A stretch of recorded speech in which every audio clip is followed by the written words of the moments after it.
ҷашни наврӯзро ки бо фарорасии он гармии ҷонбахши баҳорӣ оғоз меёбад, ҷашни шукӯҳи табиат ва овони эҳёи он гуфтаанд. наврӯз бо нақши созандаи хеш ба шудгор ва киштукори замин, пошидани донаи умед, шинонидани ниҳол ва гулу буттаҳо, хулас оғози ҳамаи корҳои мавсимии баҳорӣ ҳидоят менамояд.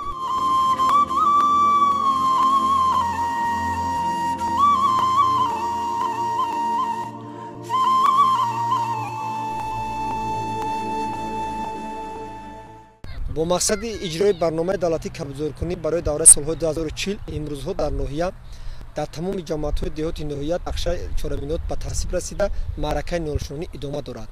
бояд қайд кард ки истифода аз рӯзҳои бо даҳои муносиби фасли баҳор дар ҳудуди ҷамоатҳои шаҳраки деҳоти ноҳия то имрӯз беш аз 5,000 бех неолҳои санобар неолҳои ороишӣ шинода шудааст.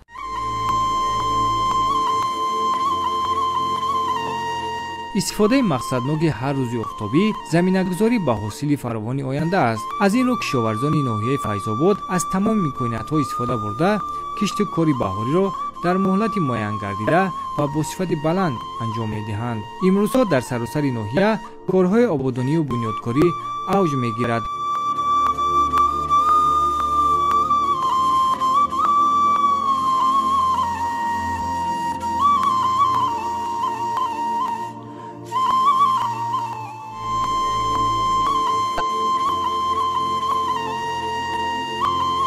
сокинон бо нерӯву илҳоми наврӯзӣ ба кору фаъолияти